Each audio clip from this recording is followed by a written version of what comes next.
général Issa Diawara. Oui, je vous reçois maintenant, madame. Alors, nous revenons sur la table avec une préoccupation de certains panafricanistes qui s'interrogent sur la suite concernant cette lettre déposée par le gouvernement malien concernant la France, au sujet de la France, où le Mali a dénoncé et a présenté, a dit avoir des preuves contre la France concernant le soutien, un soutien aux terroristes à travers fourniture d'armes et de renseignements. Beaucoup s'interrogent aujourd'hui à quel niveau se situe ce dossier. Ok, madame, merci. Le premier ministre de la transition par intérim, le colonel Ablaye Maïga, est revenu sur la question hier. En fait, il dit que le Mali est toujours déterminé à obtenir une réunion au niveau du Conseil de sécurité de l'ONU. Il demande à tous les partenaires du Mali, il demande à tout le monde de s'investir pour que le Mali montre aux yeux du monde. Il est revenu là-dessus. Il dit que les preuves du Mali sont inattaquables, que le Mali détient des preuves réelles. Parce qu'il faut savoir, entre-temps, il y a eu beaucoup de tentatives de médiation pour supplier le Mali de retirer cette lettre au niveau du Conseil de sécurité. Macky Sall était effectivement venu pour cela. Et beaucoup, Ambalo est parti en Algérie pour cela. Macron en a parlé un peu partout dans sa tournée, surtout en Algérie. C'est pourquoi vous voyez que les officiels de la France ne veulent pas répondre. Hormis une sortie de Barkhane, et peut-être, donc vous avez la réponse est très timide, la France ne veut pas frustrer davantage le Mali sur la question.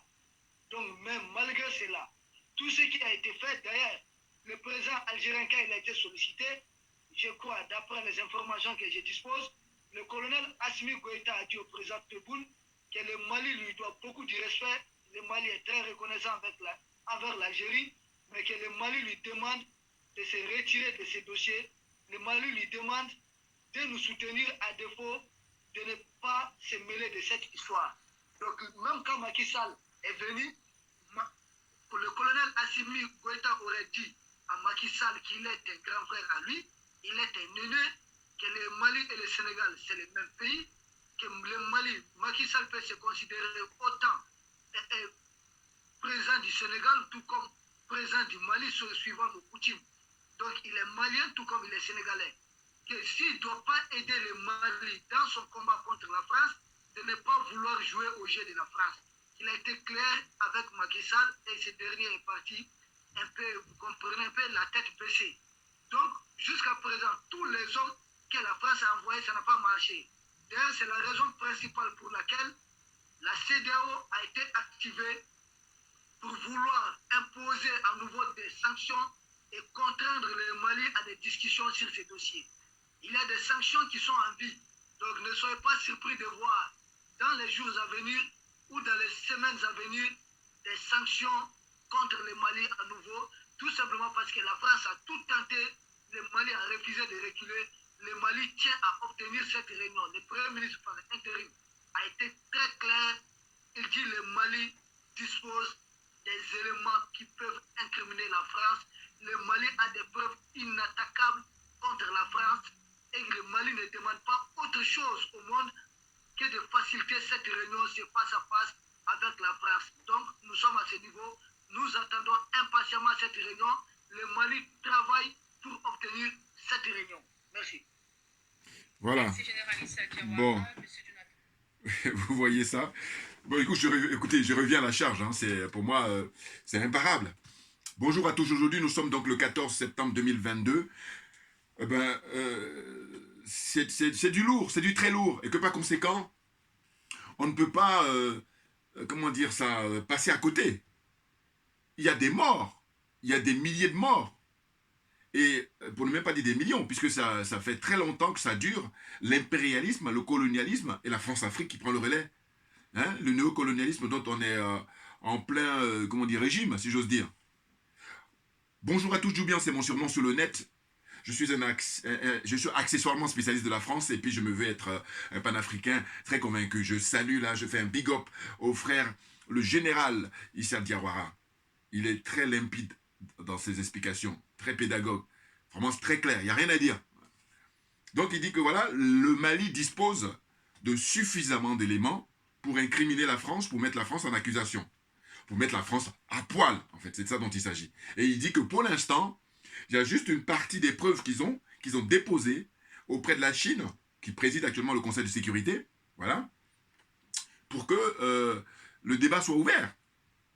Or là, comme je vous dis, je pense que c'est l'hypocrisie internationale. Alors d'aucuns nous disent oui, mais c'est, comment dire, les relations internationales, géostratégie, machin et tout. Non, non, attends, faut arrêter.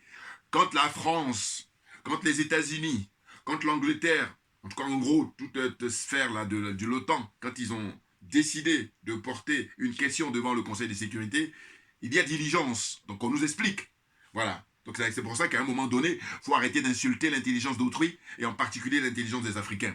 Voilà. Vous comprenez? Donc n'importe quoi. Parce que je crois qu'à un moment donné, il y a eu des échanges là, sur le plateau, et puis Luc Michel, bon, déjà lui, j'ai dit que le fait qu'il soit soutien de Guillaume Soro, allez, crédibilité qui tombe. Ah bon, ouais, ouais, les choses sont claires chez moi. Puis d'ailleurs qu'on perd du temps parce que justement, tous ces gens-là ne vident pas leur sac. Vous vous rendez compte? Mais j'ai dit que, comme on est à l'heure d'Internet, on est à l'heure des réseaux sociaux, eh bien ça va être difficile pour eux, ou pour leur, comment dire ça, leurs descendants, de pouvoir se défiler. Non, parce que ça n'a pas toujours été, on n'a pas toujours bénéficié comme ça de communication, d'une révolution numérique, d'une révolution de la communication, qu'au XXIe siècle.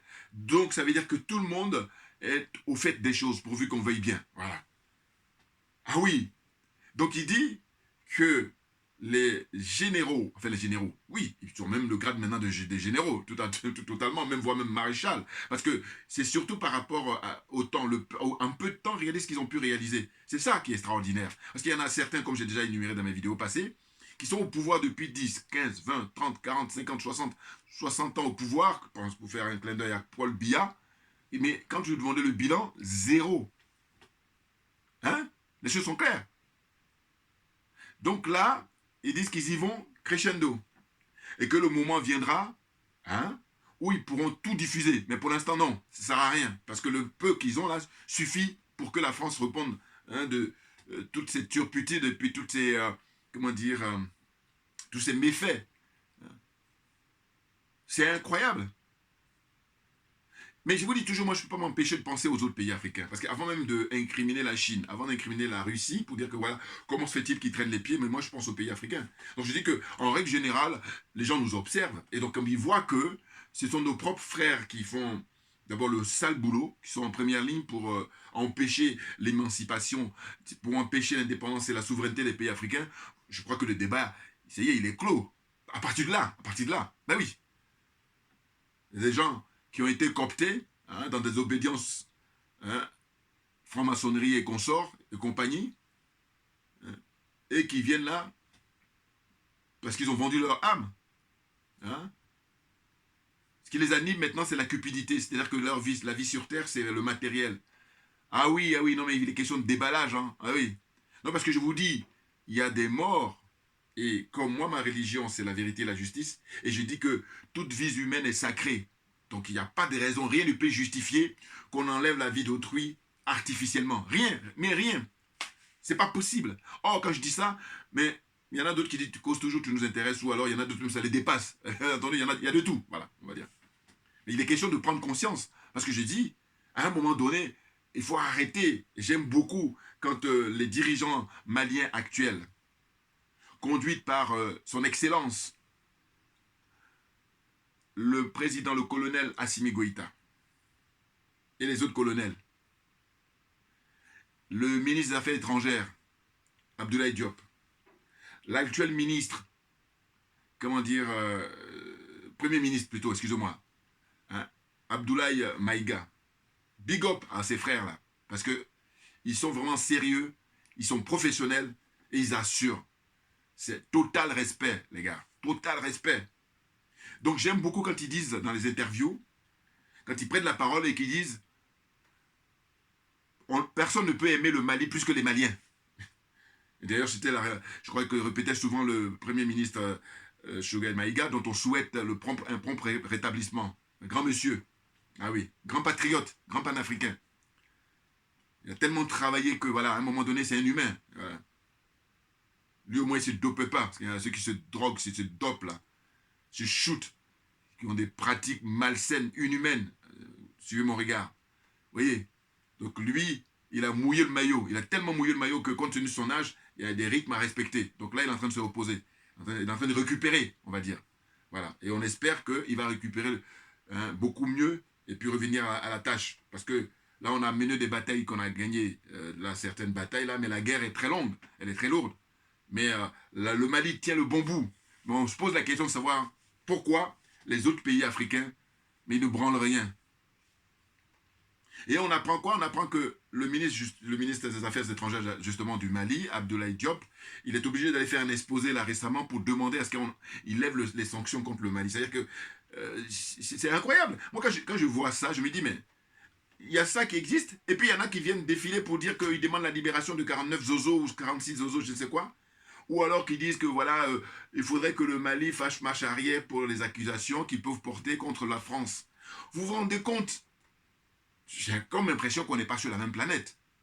C'est une façon de parler, parce qu'on est sur la même planète en réalité. Hein. Simplement, il y en a beaucoup qui ont l'apparence d'être humains. Ça, c'est une réalité par contre. J'en suis convaincu. Parce que tout ce qui brille n'est pas de l'or. Comprenne qui veut, comprenne qui peut. Ah, il concourt d'honnêteté intellectuelle là. Hein. Ah oui, oui. Très clairement. Vous voyez? Donc là, Issa Diawara, hein, franchement, c'est un plaisir de l'écouter à chaque fois. Tout comme la jeune sœur Amina Fofana, qui était en voyage au Cameroun. Je ferai une vidéo là dans les jours qui viennent, sur ses interventions sur le plateau. Et il les regarde comme ça, les autres, comme si c'était je sais pas, un extraterrestre. Oui, mais parce que pour eux, c'est étrange. Je crois que quand on regarde le plateau d'Afrique Média, on a l'habitude de voir des grandes gueules, mais c'est principalement des hommes. Pour ne pas dire c'est que des hommes. Alors que là, il voit une femme qui a une grande gueule, et justement, moi, ça m'amusait moi de les regarder quand il la regardait. Voilà. Quand je regarde, quand la caméra balaye comme ça, on peut voir la réaction des uns et des autres dans leur visage. Tout est dit. Ils sont stupéfaits par son franc-parler. Libre, elle a un esprit libre. C'est ça. Moi, j'adhère à ça, complètement, complètement. Donc, je reviendrai, je ferai une vidéo sur son intervention où elle a énuméré le bilan en moins de 2 ans des colonels au pouvoir au Mali. Mention très bien. Ah oui, j'assure. C'est très encourageant pour la génération d'aujourd'hui, les générations à venir. Et je rappelle toujours que c'est une chance extraordinaire que nous avons d'assister à ça. Vous comprenez? On nous dit quoi? On nous dit que dans le passé, et depuis toujours, c'est la France qui joue le rôle tantôt de grand frère, tantôt de parent pour les pays africains. Ils ne disent même pas un pays africain. Ils pourraient dire que bon, la France est le parrain de la Côte d'Ivoire uniquement. Non, c'est toute l'Afrique. Cette zone-là, hein, la zone des aliénés, la zone des complexés et la zone des corrompus. Puis il y a 2 trucs que j'ajoute encore, comme m'a soufflé un frère. Il m'a dit la zone des néo-nazis. Ah oui, parce que ces gens-là soutiennent le franc CFA. Et à partir de là, on est libre de les considérer comme des néo-nazis, tout comme a qualifié le professeur Nicolas Abou dans le livre qu'il a écrit sur le franc CFA. Voilà, c'est des néo-nazis. Il dit que le franc CFA est une monnaie néo-nazie et qu'à partir du moment où tu soutiens cette monnaie-là, tu es un néo-nazi. Et que le président Vladimir Poutine là-bas en Ukraine est en train de travail chirurgical, malgré les propagandes des médias français et consorts et compagnie. Hein? Eh bien, il dit qu'il est en route, il est en mission pour dénazifier l'Ukraine. Voilà. C'est-à-dire que tous les néo-nazis là, qui sont là-bas sur place, il est en train de faire un travail de fond pour en finir avec eux, parce que ça fait un moment que ça dure. Et personne ne peut brancher, parce qu'historiquement, aucun pays n'a payé aussi cher la lutte contre le nazisme. Le nazisme. On nous dit quoi? On nous dit que les chiffres qui tombent, c'est que c'est pas moins de 27 millions de Russes qui ont sacrifié de leur vie. Vous vous rendez compte quel est le pays au monde qui a payé comme ça le prix le plus fort pour lutter contre le nazisme? Et c'est la raison pour laquelle au XXIe siècle, M. Vladimir Poutine, pour moi, c'est l'homme providentiel pour son peuple, bien entendu. Et puis aussi l'homme providentiel pour le peuple africain. En tout cas pour nous autres qui souhaitons la libération. Et non, déplaise à ceux qui disent oui, mais vous quittez la France pour aller à la Russie. Non, c'est pas ça dont il s'agit. Concours d'honnêteté intellectuelle. Il faut prendre le passé historique de la France, les rapports qu'elle entretient avec l'Afrique. Il faut prendre le passé historique de la Russie, les rapports qu'elle entretient avec l'Afrique. Voilà. Et là, il n'y a pas de discussion possible. Simplement, ils sont malhonnêtes et ils nous embrouillent, ils nous perdent du temps. C'est fait exprès. On a compris maintenant. Les trollers, là, partagez mes vidéos au maximum. Blah, on est bon, on est très bon. Ah, bien entendu. Non, parce que j'ai dit, ça faisait tellement longtemps, on le savait, mais on attendait. Mais maintenant, on a les preuves. Donc pourquoi on traîne? Pourquoi on perd du temps? Le Mali a toutes les preuves, comme quoi c'est la France qui est impliquée pour aider les djihadistes, pour les former, pour leur donner les informations et pour aller tuer des Maliens depuis qu'ils se sont installés là-bas. Ça fait maintenant 9 ans, si ce n'est pas 10 ans. Mais là où ils ont un culot monstre, je vous dis, vous reprenez en arrière, mais ce sont eux qui ont assassiné le colonel Kadhafi. Tout le monde le sait maintenant. Mais oui, mais les gens le savent, mais après, quelques secondes après ou quelques minutes après, ils oublient. Parce que si on n'oublie pas, et bien quand on a la suite des idées, on se dit, mais non, mais c'est une suite logique. À partir du moment où ils ont tué le colonel Kadhafi, donc la déstabilisation, et d'ailleurs c'est quelque chose qui est planifié par eux depuis, j'allais dire, les années 40-50. Vous avez des images d'archives où je vous dis, vous regardez, vous allez voir, il y a Houphouët-Boigny, qui est le chantre de la France-Afrique, hein, ancien président de la Côte d'Ivoire, qui, dans une interview, disait, hein, image noir et blanc, où il disait, voilà, il a été découvert là dans le désert entre le Mali et l'Algérie, hein, beaucoup de, comment on appelle ça, richesses minières, hein, le pétrole, le gaz, tout ça, en 1950 déjà, 50-51. Il disait ça au Houphouët-Boigny. Moi j'ai vu les images il y a maintenant 2 ans, sur Internet, donc vous pouvez retrouver hein, sur YouTube, voilà, faites des recherches, il faut être patient. Maintenant, ce qui est intéressant, c'est qu'on reçoit, vous savez, de manière aléatoire, suivant les centres d'intérêt des uns et des autres, des images comme ça qui sont tombées, et puis ah tiens, vous voyez. Donc lui, il disait qu'à l'époque, que c'était simplement par manque de moyens. On était au XXe siècle. Mais aujourd'hui, il y a suffisamment de moyens, à tel point que, une fois, j'ai écouté sur une chaîne parlementaire en France, c'était la journaliste Biloa, c'est une journaliste camerounaise, principalement de la presse écrite. Hein? Eh bien, elle avait expliqué ça directement sur la chaîne parlementaire, en disant qu'écoutez, quand elle était étudiante, quand elle était au collège ou au lycée, tout ça, eh bien, il n'y avait pas les moyens, donc on se demandait qu'il n'y avait que quelques pays africains qui étaient riches. Mais là, elle dit au jour d'aujourd'hui, au XXIe siècle, aucun pays africain n'est épargné en ce qui concerne les richesses de son sous-sol. Sans parler de son environnement. Vous comprenez? Sous-sol certain, hein, sûr et certain. Tous les pays africains. C'est-à-dire que le continent africain est béni des dieux, est béni par la nature. Maintenant, je fais un rectificatif. Il y a des frères qui sont très qualifiés, des frères et sœurs. Et ils tombent dans le panneau, ce que j'appelle la paresse intellectuelle, de dire que c'est un... Comment ils appellent ça? L'expression qu'ils utilisent. Pour vous dire que si j'oublie, c'est que je n'aime pas cette expression-là. Je dis ça, c'est aussi une preuve de complexe. C'est-à-dire qu'ils disent, c'est... comment ils disent ça? C'est un accident. Voilà. Vous vous rendez compte? Ils disent que c'est un accident géologique. Non mais attendez, pourquoi les Occidentaux, les impérialistes, les colonialistes, les Européens, les adeptes de l'OTAN, qu'eux ils disent ça, c'est une chose. Parce qu'eux ils disent ça à dessein. Eux ils disent ça, on peut comprendre. Parce qu'eux c'est des prédateurs. Mais vous qui êtes les héritiers, c'est-à-dire ça vous appartient, c'est votre terre. Mais il n'y a pas d'accident. Et je vous dis, à mon petit niveau, dans ma réflexion comme ça de bon sens et d'honnêteté intellectuelle, je dis quoi? Je dis, mais écoutez, ceux qui remettent en cause, quand on leur dit souvent que l'origine de l'humanité c'est en Afrique, mais je vous dis sans avoir fait des lectures, hein, mais c'est même mon bon sens de réflexion, très franchement. Eh bien, je dis que, mais le fait qu'il y ait tout ça en Afrique, c'est-à-dire le continent le plus loti au point de vue richesse minière, hein, et puis environnementale, c'est simplement que, pour moi, l'explication même scientifique, tout ce que vous voulez, c'est ça, c'est parce que c'est l'origine. C'est mon bon sens, hein, voilà. Donc je veux dire par là que ceux qui, parce que c'est des gens de mauvaise foi, ils disent des fois, non mais l'humanité c'est pas forcément en Afrique, non, cette démonstration-là, de par la richesse qui régorge le sol du continent africain, mais c'est ça, c'est une démonstration. Pour moi, hein, je dis c'est mon point de vue perso, mais ma réflexion personnelle, sans lecture. Parce que j'ai dit, mais évidemment, maintenant, je me bats contre ceux qui vont dire c'est un accident géologique ou n'importe quoi. Non, parce que je dis, quand ils font des découvertes de pétrole en mer du Nord, les Norvégiens, quand ils ont leur pétrole, on ne dit pas que c'est un accident. On dit que c'est normal, c'est naturel. Donc, moi, je suis dans le même état d'esprit de dire que ce qu'on trouve en Afrique, c'est normal. Mais bien entendu, vous pouvez le constater. Hein. Et d'ailleurs, je crois que quand les gens m'écoutent là, il y a plein de gens qui disent « Ah ben oui, bien entendu. » Enfin, au sens du « Mais évidemment, mais évidemment. » Mais oui, mais c'est important parce que vous allez regarder des interviews ou des conférences des frères qui sont très qualifiés ou des sœurs qualifiées. Ils tombent dans le panneau. Ils disent « Oui. » Mais en fait, parce que c'est une paresse, au sens où ils utilisent le langage facile. Non, c'est très important d'utiliser les termes.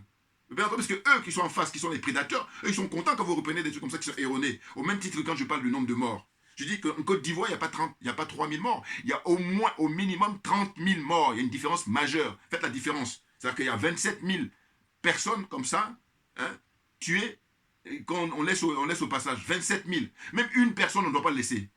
Oui, parce que la vie humaine, selon moi, est sacrée. Donc à partir de ce moment-là, voilà, c'est pour ça que je dis, dès qu'il y a mort d'homme, une seule personne, allez, terminé, tout le monde descend. Ça veut qu'on arrête tout. Maintenant, on fait le point. Ah oui, ah oui. Vous comprenez? Donc là, le Mali en pleine forme, en pleine force, avec tout ce qu'ils disposent, ce sont des bombes. Je ne dis même pas une bombe. Mais oui, parce qu'ils sont tellement intelligents, ils sont tellement professionnels. Ils ont un savoir-faire. Vous voyez, à ce qu'on pourrait penser aussi en disant, oui, mais eux, ce sont des techniciens, ce sont des militaires et tout. Non, ils ont effectivement une formation militaire très, très forte, hein, une expérience du terrain, une quinzaine d'années, facilement. Il y en a d'autres même, c'est 18 ans. Eh bien, là, en l'espace de moins de 2 ans, ben, ils font une démonstration, mais à tous les niveaux sur le plan politique. Ils donnent des cours de sciences politiques à des vieux, des ringards, hein, des paumés là, des corrompus, des aliénés, des complexés. Ils leur donnent des cours, même aux Occidentaux, hein, aux Français en particulier. Jean-Yves Le Drian, lui, l'a pris pour lui et est parti. Mais pareil, vous savez, bon, j'avais dit que j'allais faire une vidéo sur les Gilets jaunes, je le ferai, mais là aussi, pareil, c'est une question de disponibilité. J'ai vu la vidéo là de Issa Diawara, je me suis dit, ben, tiens, parce que je trouve que, ça fait longtemps, je vous dis qu'on le savait, que la France était derrière, mais là, quand on a les preuves, il ne faut plus se gêner. Et c'est la raison pour laquelle je pense que je vais régulièrement faire des vidéos sur le propos. Ah, pour moi, les choses sont claires. Oui, parce que, après, moi, je dis que ma religion, c'est la vérité et la justice, donc vous comprenez bien que c'est du pain béni. Ah oui. Ah oui. Et il dit que certains auraient voulu que le Mali balance tout comme ça. Il dit non, ça se passe pas comme ça, comme explique le frère, le général Issa Diawara. Il dit non. Il dit sinon, ce serait trop facile pour la France. Parce que déjà, le premier jet, c'est-à-dire les premiers points là qu'ils ont mis comme ça rapidement pour dire que c'est suffisant déjà, et bien la France est en train de plancher dessus pour pouvoir y répondre. Hein? Quand bien même ils savent très bien, mais bien entendu, ils le savent. Mais par contre, bon, l'humiliation est tellement forte qu'il faut quand même qu'ils trouvent quelque chose pour justifier. Qu'est-ce qui fait qu'ils tuent depuis des décennies, hein, des gens? Je n'ai pas envie de dire depuis toujours. Il faut qu'ils expliquent ça. Et ce qui me plaît beaucoup, c'est qu'il dit, la vocation maintenant du Mali, c'est même plus de libérer le Mali, c'est de libérer toute l'Afrique. Vous vous rendez compte? Est-ce que vous vous rendez compte? Mais c'est énorme. Et pendant ce temps-là, on a Alassane Ouattara qui est là, complètement fatigué. Mais oui, mais bon, chacun est libre, hein, surtout quand on est adulte, quand on est majeur. Quand on fait des choix, il va falloir les assumer. Or, ces gens-là, très souvent, ce sont des trouillards, je vous dis, de première classe. Ah oui, oui, oui. Moi, j'observe beaucoup les gens, moi. Et quand je regarde, je dis, voilà. C'est-à-dire que la place qu'ils occupent, ce qu'ils font, c'est facile. Ouais. Ce qui est difficile, c'est de composer. C'est-à-dire de dire, bon, voilà. Ils m'ont mis là, hein, les Français m'ont posé là. Bon, ils ont favorisé, ils ont tout fait pour que j'aie 2 mandats. Je vais essayer de prendre du recul et puis faire de manière à ce que on puisse pas, le tableau ne soit pas noir. Oh là non. Je vous dis, comme ils ont signé avec le diable, ce qui fait que ce monsieur de son vivant, il ne peut pas imaginer un seul instant qu'il ne soit pas au pouvoir. En tout cas, dès lors qu'il a pris le pouvoir, dès lors que les Français l'ont mis là-bas, pour enlever M. Laurent Gbagbo.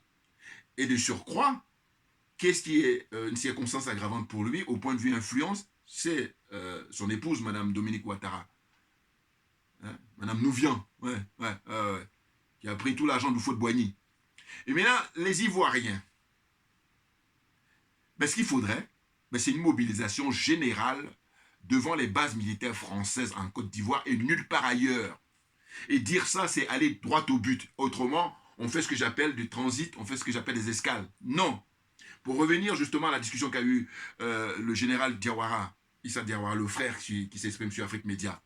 Mais il est très clair, il n'a pas d'arrière-pensée. Oh, il y a certains intervenants, je ne citerai pas le nom, vous allez facilement les reconnaître. Ils ont des arrière-pensées, ils veulent quelque part moment nous embrouiller.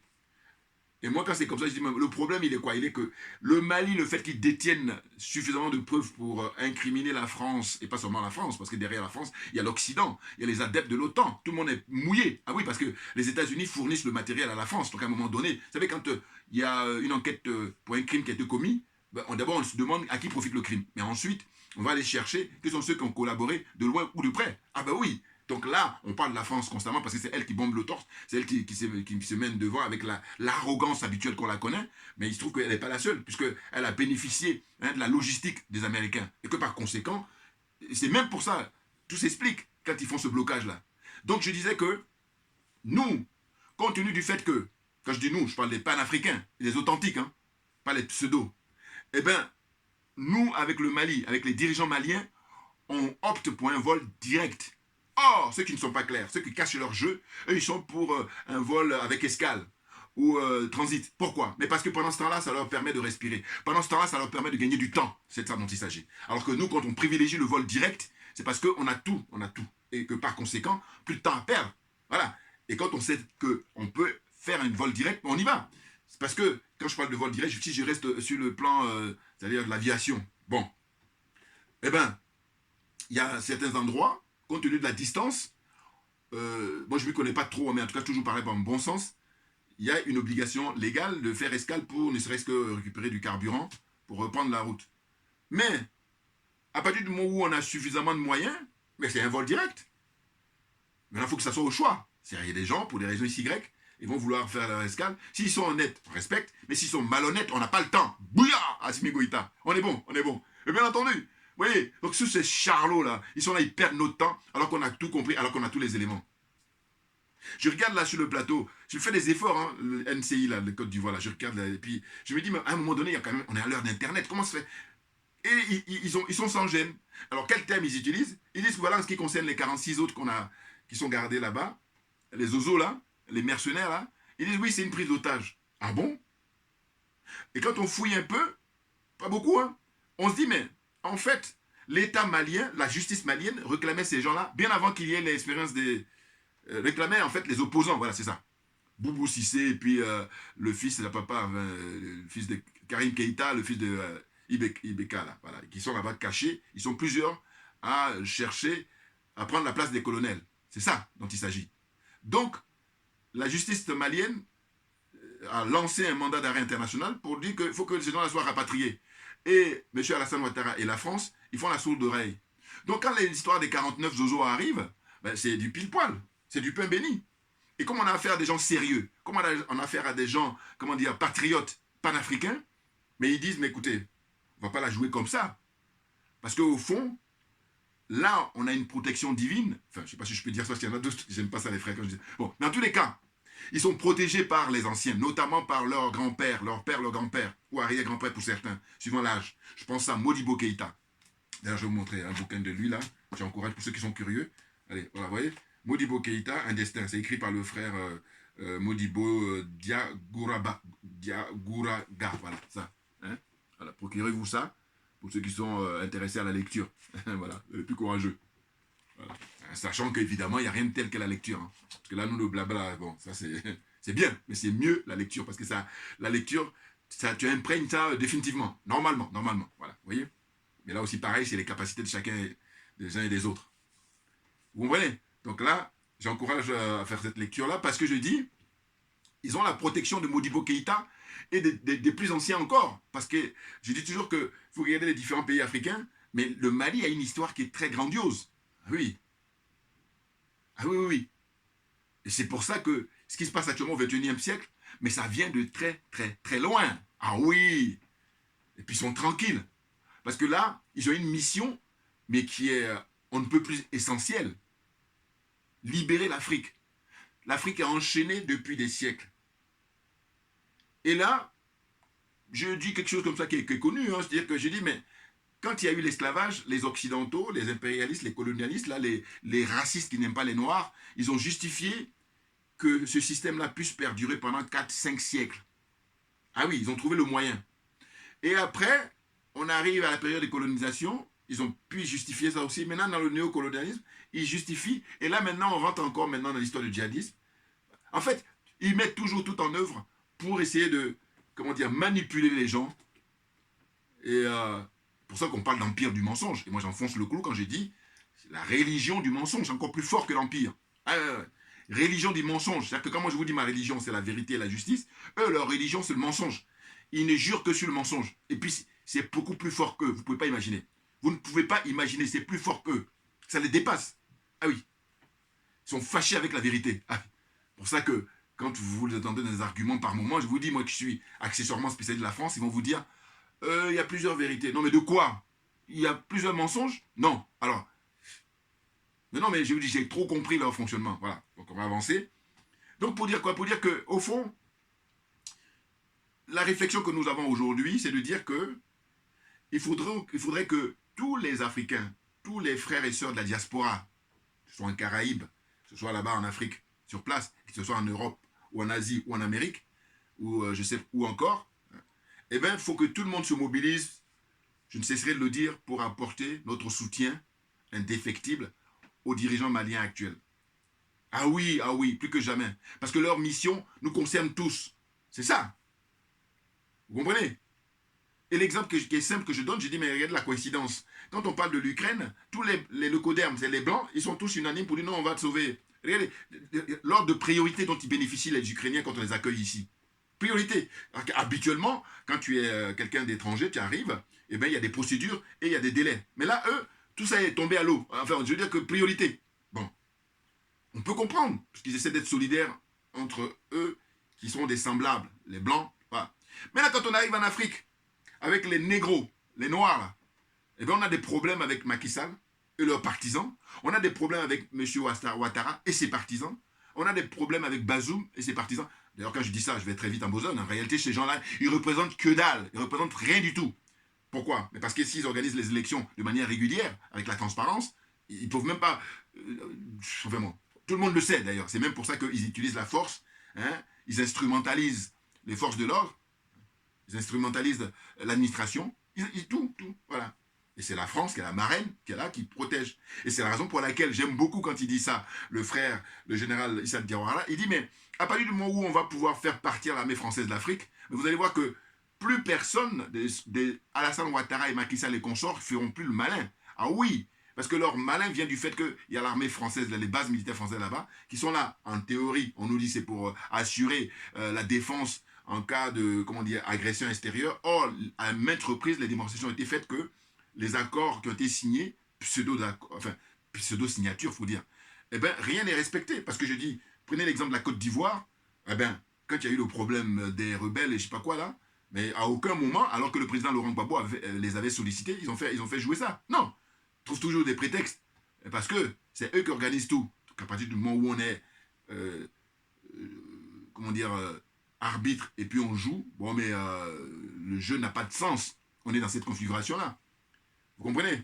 Donc, la mission du Mali qui consiste à nous libérer et pas des moindres parce qu'il s'agit de notre sécurité. Et je vous dis toujours que je dis c'est la priorité absolue. C'est comme je dis, je rappelle souvent, je dis mais à choisir, c'est d'abord les bases militaires et ensuite le franc CFA. Si moi j'avais suffisamment de moyens, bien entendu. Et c'est du bon sens. Pourquoi? Mais parce que le Mali vient de faire la démonstration. Le Mali a fait partir l'armée française. Même s'ils sont allés là-bas stationnés au Niger et puis au Burkina. Mais toujours est-il que, et puis il y a la base de Côte d'Ivoire qui est la plus importante, mais toujours est-il qu'ils ne sont plus au Mali. Puis il y a une grande manifestation qui est prévue là pour le 22 septembre, c'est-à-dire qu'aujourd'hui on est le 14, donc c'est la semaine prochaine. Hein? Eh bien, ils vont demander à ce que tout le monde parte. Voilà, laissez-nous tranquilles. Laissez-nous tranquilles. Tout à l'heure, avant de faire cette vidéo, j'ai regardé un peu un documentaire là, qui dure combien? 9 minutes, je sais pas, où on parlait des soldats noirs, enfin le blanchiment des troupes. Voilà, c'est une expression qui est très connue, hein, c'est-à-dire que à l'issue de la Seconde Guerre mondiale, eh bien, tous les Africains qui sont venus combattre pour la France, blanchiment des troupes, ça a été que le général de Gaulle hein, et tous ceux qui ont travaillé avec lui, ben, ils ont fait de manière à ce qu'on ne voit pas que c'est les Noirs hein, dans la division Leclerc qui ont participé à libérer la France du nazisme. Si j'ai le temps, je ferai un petit, comme je fais d'habitude, l'intro, et puis après je fais mon commentaire. Mais bon, c'est très connu ça. Vous comprenez? C'est-à-dire que je dis, on ne sait même pas par quel bout commencer. Maintenant, je me fais le plaisir de dire quoi? De dire que, compte tenu du mal que la France a pu faire aux pays africains depuis des siècles, très clairement, voilà. Je vais surprendre beaucoup, enfin je surprends d'ailleurs toujours les, il y en a des branleurs là qui me disent, oui, toi tu vis en France. Attendez, les Africains aimeraient bien vivre chez eux, mais il faut qu'on leur foute la paix, mais définitivement, et puis immédiatement. C'est pas, je vais te donner un délai, non. Donc à partir du moment qu'il y a ces problèmes-là, donc le débat n'a pas lieu. Vous voulez perdre notre temps. Donc ce que je disais, c'est quoi? C'est que on est dans une situation où, compte tenu du fait que la France était ingrate, et là le mot est faible, hein, l'ingratitude vis-à-vis de l'Afrique, avec tout ce que l'Afrique a fait, Mais j'ai dit, quand je prends l'exemple du franc CFA, ça fait la 2e ou 3e fois que je dis ça, parce que quand je suis convaincu, alors là je dis en permanence, parce que je suis convaincu, cette idée-là que j'ai eue. Je dis, écoutez, chaque pays qui va faire la rupture avec la France, ça va la durée pour reprendre les relations, vous allez très vite comprendre. Par exemple, le Mali quitte le franc CFA, on va dire, à fin 2022, par exemple. Bon. On va calculer depuis 1945 jusqu'à 2022, ça fait 77 ans. Donc, pour moi, le Mali, il faut une durée de 77 ans pour reprendre les relations avec la France. Et ainsi de suite. Parce qu'évidemment, de manière idéale, on aurait souhaité que tous les pays africains de cette zone-là, la zone des aliénés, la zone des complexés, la zone des corrompus, puissent eux tous sortir en 2022. Ce serait vraiment l'apothéose. Mais ça viendra, tout naturellement. Donc, comme malheureusement ils ne vont pas tous sortir en 2022, eh bien, pour moi, ce que je préconise, c'est mon idée. Hein. J'avais déjà dit, mais je redis encore, ça m'est venu à l'esprit là. C'est de dire que, eh bien, il y en a d'autres, c'est donc 77 ans pour le Mali, République centrafricaine par exemple, également, hein, ou 78 ans si on veut pour la République centrafricaine, elle est moins évident pour le président Touadéra, mais en tout cas, on voit que le monsieur se bat, et le monsieur est honnête. Vous voyez, au moins, le faible que j'ai pour lui, c'est de dire, mais attendez, le mec, il est président de la République, et il continue à donner des cours, parce qu'il est universitaire, il est professeur de mathématiques, il donne des cours, donc, au point de vue être humble, on ne peut pas faire mieux, dites-moi, voilà. Donc, autre chose, et puis servir aussi l'intérêt général, il en fait l'illustration là, à volo, à volonté. Bon. Donc je dis, voilà, moi, mon idée c'est ça. Parce que on a eu la discussion avec certains frères là, il y a quelques temps, où ils disaient, mais comment, s'il y a la rupture avec la France, non mais parce que, moi, je dis, il ne faut pas oublier le nombre de morts. Ah ça, j'y tiens. Et quand je dis j'y tiens même, bon voilà, c'est banal. Pour moi, ça va de soi qu'il dit penser aux morts. Pourquoi? Parce que, vous vous rendez compte? Mais les gens sont morts, pourquoi? Qu'on nous explique. Donc là, l'heure est venue pour le procès. Je ne parle même plus de procès de la France-Afrique. Non. On va faire le procès de l'impérialisme, le procès du colonialisme. Pourquoi? Parce que les Maliens, le dirigeant malien actuel, avec tout ce qu'ils ont comme dossier, là, comme preuve, mais c'est suffisant, on va casser la baraque. Ah ben bien entendu. Hein, on a fini avec la France-Afrique. Là, maintenant, on est impérialisme et colonialisme. Ah oui, oui, oui. Très clairement. Hein, le procès. C'est-à-dire, vous êtes convoqués à la barre. Et vous allez expliquer, si vous dites que vous êtes des êtres humains, pourquoi vous pouvez faire ça à d'autres êtres humains? Pourquoi? Question. Avant que vous répondiez, je dis non. Vous l'aviez fait parce que vous n'êtes pas des êtres humains. Vous avez juste l'apparence. Et comme j'ai dit, pour que ceux qui comprennent plus facilement, c'est tout ce qui brille n'est pas de l'or. C'est une formule qui est connue, hein, c'est pas moi qui ai inventé ça. Voilà, donc c'est avéré, c'est vérifié. Tout ce qui brille n'est pas de l'or. Donc c'est pour ça que moi, je fais l'analogie en disant que c'est beaucoup de gens comme ça qui ont l'apparence d'êtres humains, mais ce ne sont pas des êtres humains. Parce que, il ne suffit pas de le dire, il faut pouvoir le démontrer. Alors là, quand on voit les dégâts qu'ils commettent auprès de l'humain, on dit non, non, non, non, tu ne peux pas faire ça. Ils ont des problèmes, ils sont perturbés. Puis j'ai dit, pour moi, pareil, toujours à mon petit niveau, tout s'explique par le fait qu'il n'y a pas un contre-pouvoir. Et c'est nécessaire, contre-pouvoir. Mais oui, parce que justement, le contre-pouvoir te permet d'avoir les pieds sur terre. Hein, de ne pas être hors sol. Or, ces gens-là qui ont dirigé durant tout le XXe siècle, mais ils sont hors sol parce qu'il n'y avait pas de contre-pouvoir. Mais là, maintenant, il se trouve qu'il y a quelqu'un qui s'appelle M. Vladimir Poutine. Ça, c'est le contre-pouvoir. Également les Chinois, mais ils sont plus dans le business. Également les Indiens. Mais le premier qui sert vraiment de, comment dire, contre-pouvoir, c'est le président Vladimir Poutine. Il a fait la démonstration depuis le 24 février 2022. J'aime beaucoup quand il fait les mises en garde. Il dit, si quelqu'un s'hasarde, il va en prendre plein la gueule. Voilà. Et puis, on voit personne là. Et du coup, on s'est dit, mais voilà, toutes les bases militaires françaises qui sont en Afrique, ben, là, l'intervention russe en Ukraine montre qu'on est dans la pure escroquerie sans précédent. Mais oui, parce que, au fond, qu'est-ce que vous branlez là-bas, alors que normalement, si vous donnez carte blanche aux Ukrainiens qui viennent s'installer ici, tantôt en France, tantôt en Espagne, en Portugal, en Italie, en Allemagne, et je ne sais où encore, pour dire que vous êtes solidaires de vos semblables, mais pourquoi les bases militaires françaises là-bas en Afrique ne viennent pas en rescousse pour en finir avec l'armée russe? Question essentielle, question importante. Et oui, et quand vous ne répondez pas à ça, eh bien, vous êtes à poil. Ah oui, parce que on refuse que vous insultez notre intelligence. Je refuse qu'on insulte notre intelligence, et c'est la raison pour laquelle faire ces vidéos, c'est le minimum. Et bien entendu. Voilà. Je vais terminer là aujourd'hui. Il y a tellement de choses à raconter, vous imaginez. Mais au fond, Beaucoup de manifestations sont prévues là, très prochainement, hein, notamment pour demander la libération de la grande dame, Mme Poulcheri Balé, hein, en Côte d'Ivoire, et puis les prisonniers politiques, il y en a plus d'une centaine là-bas, des prisonniers d'opinion. Hein. Et puis il y a un truc que j'allais oublier aussi. Il y a un frère sur la chaîne camerounaise, la chaîne panafricaine Afrique Média, qui a dit un truc que je trouvais très intéressant. Il a dit, mais M. Ouattara, le fait qu'il maintienne en prison les militaires ivoiriens, parce que sous Gbagbo, c'était des militaires qui étaient pour défendre la nation. Donc, en fin de compte, M. Ouattara emprisonne la Côte d'Ivoire. Et ça, beaucoup n'ont pas conscience de ça.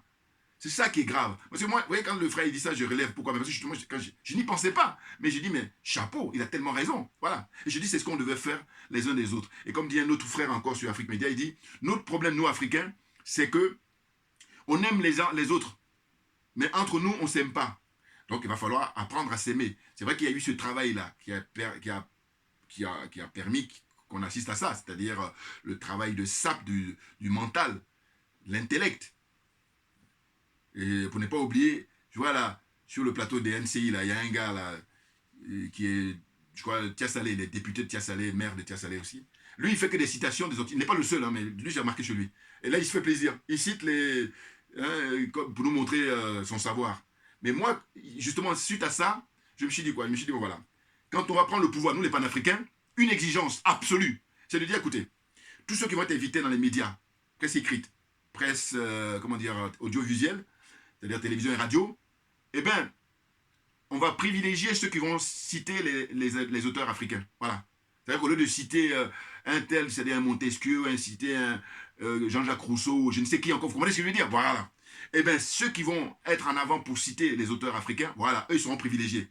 Et puis, tous ceux qui ont leur bagage là, de trucs français, là, eh bien, eux, ils seront relégués dernière, mais la dernière place, et là, je suis gentil, hein. Sinon, normalement, ils ne devaient même pas compétir. En fait, ils ne devaient même pas être sélectionnés. Mais comme je suis gentil, dis-moi, ouais, mais par contre, c'est en dernier. C'est-à-dire que quand on aura fini de tous ceux qui... c'est-à-dire que quand il y a un casting, il y a un choix à faire, eh bien, priorité est donnée à ceux qui vont citer les auteurs africains. Parce qu'il est question maintenant de déconstruire tout ce qui a été mis en place depuis des siècles. Et qui fait que l'Africain, il ne s'aime même plus lui-même. Il n'aime pas son prochain. Il n'aime pas son semblable. Ah oui, le combat, il est lourd, les gars. Mais il est en même temps très passionnant, très intéressant, parce qu'on ne lâche rien parce que c'est nous qui avons raison. Voilà, je mets fin à ça. Et pour terminer, voilà, ça, je vous encourage à lire. J'ai déjà montré, mais bon, comme il y a des gens qui prennent maintenant en marche ma chaîne, hein, c'est écrit par un Français, hein, Xavier Harel. Bon, cela dit, c'est intéressant parce que le titre m'a beaucoup plu. Afrique pillage à huis clos. Voilà. Comment une poignée d'initiés siphonne le pétrole africain. Bon, voilà, la vérité, elle est là. Voilà. Donc, on ne peut pas tourner autour du pot. Donc, ceux qui ont le temps, vous pouvez la lecture, là. Ça fait longtemps que j'ai ça, hein, pour au moins 15 ans que j'ai acheté ce bouquin-là. Donc, voilà. Hein? Je ne suis pas du tout en contradiction quand je dis qu'il faut citer les auteurs, africains, bien entendu. Parce qu'il y a un frère, là, qui s'appelle Ngolo Tatoua. Il passe de temps en temps chez le frère Kofi. Je fais une vidéo sur lui. Ça fait longtemps, ça fait au moins un mois que j'ai fait une vidéo sur lui. Mais à chaque fois, il y a des choses qui se bousculent comme ça par urgence. Mais il est intervenu hier encore et j'aime toujours quand il intervient. Parce que lui, c'est un kémite et il va à l'essentiel. Parce que dans l'émission de Kofi, ce qui s'est passé, c'est quoi? C'est que il y a un Français qui a appelé là pour dire quoi? Pour dire que lui, il avait une cassette parce qu'il a vécu en Côte d'Ivoire, il a vécu en Afrique en général, mais en Côte d'Ivoire, il a beaucoup aimé, et qu'il a des images qui pourraient nous intéresser par rapport à ce qui s'est passé lors des événements. Maintenant, le frère Ngolo Tatoua, là, vraiment très brillant, c'est du lourd avec lui. Est-ce qu'il va à l'essentiel? Moi, c'est ça qui m'importe, ne pas tourner autour du pot, là. Et donc, il dit, mais écoutez, il faut faire attention à ces gens-là. Et du coup, il a essayé de faire comprendre ça pour dire que nous autres, on a assez souffert de la manipulation des Français. Il faut maintenant qu'on prenne nos dispositions. Et il y en a qui n'ont rien compris et qui sont en train de chercher à lui tomber dessus. Bon, heureusement qu'il a été défendu aussi par certaines personnes. Et moi, j'ai envoyé 3 commentaires, pas des moindres, pour dire que je le soutiens, premier d'abord, hein, à fond. Et parce que je dis, il a compris, lui. Et vous êtes en train de tourner autour du pot, là. C'est de dire quoi? C'est de dire que, écoutez, tous les Français qui veulent nous aider, les leucodermes, les blancs, là, ce qu'ils ont à faire, c'est de se débarrasser de leur classe politique radicalement. Je dis bien radicalement, parce que je vous dis, moi, ma qualité de accessoirement spécial de la France, j'en sais trop sur leur situation. Enfin, les sénateurs français, les maires français, les députés français, tous les hommes politiques français, voilà. Eh oui. Donc je dis, le meilleur service qu'ils puissent nous rendre, c'est d'abord d'en finir avec leur classe politique. Parce que ce sont eux, et ils en profitent. Quand on pille l'Afrique, eux, à leur petit niveau, c'est leur confort de vie. Voilà. Donc on arrête. Et comme il y a plein de frères qui ne sont pas au fait, des frères et sœurs qui ne sont pas au fait, ils veulent lui tomber dessus. Alors qu'il a un niveau très élevé, Ngolo Tatoua, là. J'ai toujours peur de mal prononcer son nom. paraît qu'il a un compte Facebook, mais il faut que j'arrive à avoir l'orthographe exacte. Bon. Sinon, envoyez-moi des commentaires pour ceux qui peut-être qu'il y a des frères qui le savent. Donc, envoyez-moi des commentaires avec l'orthographe exacte de son nom et puis je vais aller faire des recherches. Ah oui, parce que ce frère-là, je suis toujours intéressé par ses interventions, je trouve nickel. Voilà. Ah oui, oui, oui. C'est très clair. Non, mais attendez. Et puis quand je vois là, ils vont dire oui, Jean-Luc Mélenchon, mais dans ce cas-là, nous autres, essayez de vous intéresser à nos vidéos parce que moi j'explique de A à Z qui est Jean-Luc Mélenchon. C'est ça qui me fatigue parce qu'ils ne sont pas fair-play. Mais bon, c'est l'aliénation, c'est le complexe et c'est la corruption morale et corruption matérielle qui fait que voilà, ils sont perturbés, graves. Mais bien entendu, je vous dis, regarde là, quand je cite les frères là, facilement, mais parce que je dis, mais moi j'y pensais pas, et puis il explique ça tellement bien, donc voilà, je fais sa publicité. Donc, mais faites pareil, oh là non, bon, enfin, je peux rien, j'ai pas le temps, Smigoïta, bouillard, voilà, donc on a fini avec ça aujourd'hui, et puis pour vous dire que on sait où on en est, voilà, on lâche rien, parce que c'est nous qui avons raison, et je ne cesserai de le dire. Merci beaucoup pour votre attention, hein, et puis à très très bientôt, merci bien.